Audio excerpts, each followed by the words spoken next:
melaksanakan anggota pansus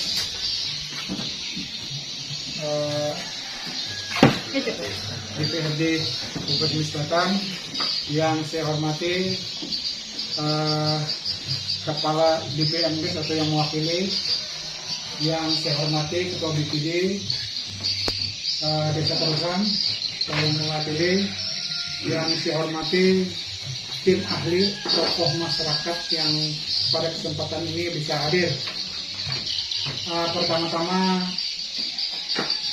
marilah kita panjatkan puji dan syukur kehadirat Allah Subhanahu wa Ta'ala karena kita masih diberikan kesehatan, kekuatan, sehingga kita pada pagi hari dapat berkumpul dalam keadaan sehat walafiat. Namanya dana itu tidak tersalurkan, apalagi artinya itu hak ya, hak orang yang sudah yang terdata untuk menerima bantuan BLT langsung itu. Lalu kami sampaikan untuk BLT di tahun 2020 yang kami pernah salurkan, maksudnya bersama pemuda desa.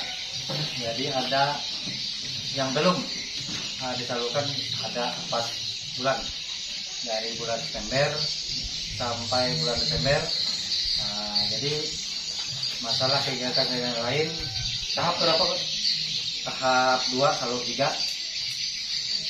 tahap 3 salur 1, tahap 3 salur 2, tahap 3 salur 3. Itu yang masih belum dari bulan Desember sampai Desember yang belum disalurkan oleh bendahara desa. Untuk kegiatan lain menyangkut itu kan ada juga yang sudah diambil, tapi tanpa pengaturan oleh kepala desa maupun BPD yang diambil oleh bendahara desa. Makanya dananya di perhitungan kemarin itu mencapai kurang lebih 800 juta. Jadi yang dana BLT-nya yang belum disalurkan, kalau tidak salah itu 254 juta selama 4 bulan. Jadi berarti itu kelebihannya itu berarti kegiatan-kegiatan yang lain yang belum disalurkan oleh penegak. Jadi kita kemarin kan dari tahap 3 bulan Desember kemarin tuh sedang mengurus SPG-nya untuk tahap 3. Tahu-tahunya hasilnya sudah diambil oleh bendahara desa. Dana yang hasilnya tahapan ya kan. Nah, jadi sudah kita tanyakan dengan pihak bank, memang sudah diambil. Makanya jadi desa hasilnya kan untuk sekarang ini memang hasilnya artinya diambil bendahara desa tanpa sepengetahuan kepala desa. Ya, tanpa sepengetahuan. Terima kasih. Jadi kita sudah sama-sama mendengarkan apa yang disampaikan oleh Ketua BPD bahwa pencairan dana tahap 3 itu memang cair ya, akan tetapi tidak disalurkan ke masyarakat. Nah, itu yang pertama. Yang kedua, bahwa pencairan dana itu tanpa sepengetahuan oleh Ketua BPD dan kepala desa setempat. Nah, sehingga ini merupakan salah satu pidana lah ya, yang wilayah desa pidana itu kan, pidana. Nah, jadi kami datang ke sini Pak, yang pertama itu bukan mencari atau mengorek kekeliruan kesalahan, tapi kita berupaya bagaimana ke depannya nanti permasalahan ini tidak terulang lagi. Karena bagaimanapun yang menyangkut artinya dana desa ini kan ada kegiatan-kegiatan lainnya seperti apa yang disampaikan oleh Ketua BPD tadi kan, mungkin untuk itu sesuai dengan juknisnya Pak ya. Artinya kalau juknisnya untuk misalnya untuk apalah kegiatan-kegiatan untuk begitu, jadi otomatis itu berdampak kerugian untuk masyarakat yang seharusnya masyarakat menikmati. Nah, dengan cara-cara begini, dengan tidak tidak tersalurkannya ke desa, otomatis itu merugikan masyarakat. Nah, jadi mungkin dalam kesempatan ini kita juga minta masukan dari Pak Albertus berkaitan dengan topoksinya ya, topoksi dan fungsinya, karena kalau kita kan juknis itu otomatis turunnya ke BPMDes ya. Nah, setelah turunnya ke BPMDes mungkin mensosialisasikan ke desa-desa itu ya, desa-desa, dan artinya fungsinya tuh sampai sejauh mana terlepas dari itu. Silakan Pak. Terima kasih Ketua Bansos, Ketua BPD dan anggota DPR. Saya banggakan dan tokoh-tokoh masyarakat yang ada di sini. Perlu kami beritahukan bahwa kasus permasalahan ini sudah kami tangani dan kami tanggapi, dan kasus ini sudah sampai ke Kejaksaan Tinggi Palangkaraya. Nah, untuk mekanisme teknisnya bagaimana penyaluran tersebut, saya bawa staf teknis juga dia. Bu Farida, ini persilakan. Pada kesempatan ini perkenankan kami menyampaikan kronologis permasalahan pengelolaan dana desa di Tarusan sejauh yang kami ketahui dan yang sudah kami tanggapi untuk permasalahan ini, Pak. Dari pertama itu pada tanggal 17 Desember Bendahara Desa pada saat itu mengajukan, sebelum tanggal 17 Pak, karena rekam ada 3 pokoknya di bulan Desember lah untuk di tahap 3, Bendahara Desa pada saat itu mengajukan permohonan pencairan dana desa dengan membawa persyaratan yang lengkap yang sudah diverifikasi oleh kecamatan. Pada saat itu mengajukan yaitu untuk tahap 2, salur 1 dan salur 2 sebesar 15% dan 15%, 30% total pada saat itu. Kemudian pada saat itu karena tahun 2020 mengacu pada peraturan PMK nomor 50 tahun 2020, yaitu untuk penyaluran BLT atau DD karena BLT include di dalam DD kan ya. Penyaluran DD pada saat itu berdasarkan PMK 50 untuk tahap 1 dan tahap 2 itu tanpa syarat dan pengajuan tanpa dokumen. Cuma karena untuk tertib administrasi kan tidak mungkin kita mencairkan dana tanpa dokumen pengajuan. Nah, jadi pada saat itu bendahara hadir, kemudian membawa persyaratan yang lengkap, sehingga pada tanggal 17 itu bisa dikeluarkan rekom untuk pencairan dana tahap 2, salur 1 dan salur 2. Kemudian dilanjutkan lagi dengan salur 3 sebesar 10%. Nah, itu untuk tahap 2, Pak.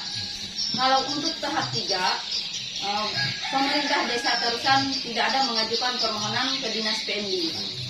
Dan kami konfirmasi dengan kecamatan, demikian juga tidak ada, yang jelas sampai di Dinas PMD tidak ada mengajukan permohonan untuk tahap 3, Bu. Kemudian setelah menerima rekom pada tahap 2 itu, bendahara desa tidak pernah lagi datang ke Dinas PMD sampai habis tahun anggaran. Jadi sampai habis tahun anggaran tidak ada datang. Yang ada itu sekretaris desa dan perangkat desa lain mengajukan dana ADD. Nah, seperti itu, Pak. Nah, jadi pada saat itu setelah habis tahun anggaran, kami menghubungi perangkat desa maupun kepala desa mengatakan bahwa tidak dapat mengeksekusikan dana tahap 2 karena ditangani oleh bendahara desa. Dan bendahara desa pada saat itu mereka tidak tahu keberadaannya di mana. Dana desa yang ditarik oleh bendahara itu yaitu pada tahap 2 salur 2 sebesar 196.521.900 rupiah. Kemudian tahap 3-nya 131.014.600 rupiah, termasuk dana tahap 3 yang sudah disalurkan oleh pemerintah pusat karena pada tahun 2020 PMK menyalurkan dana desa ke rekening kas desa tanpa syarat karena pengaruh dari efek dari pandemi Covid. Nah, ya. Jadi termasuk dana di tahap 3 itu sebesar 262.029.200. Jadi di total semua itu 589.565.700 rupiah. Dan menurut keterangan kepala desa ditambah dengan dana silpa yang ada di rekening desa habis diambil. Sehingga pada saat itu di rekening kas desa kalau tidak salah tersisa 114 rupiah. ya. Nah, 130 dan kami ada melihat rekeningnya pada saat itu memang sebesar yang dikatakan oleh kepala desa. Dan kepala desa pun menyampaikan pada saat itu bahwa dana tersebut diambil sendiri tanpa sepengetahuan, karena memang kalau prosedur yang seharusnya itu bendahara desa bersama dengan kepala desa yang menarik keuangan desa. Dan harus membawa rekom dari kami, Bu. Rekom Iya, untuk iya, pencairan. iya. Iya, yang Kan ditujukan ke bank. tidak mempunyai rekom Nah, karena itu tidak ada tidak mengajukan ada. permohonan untuk tidak.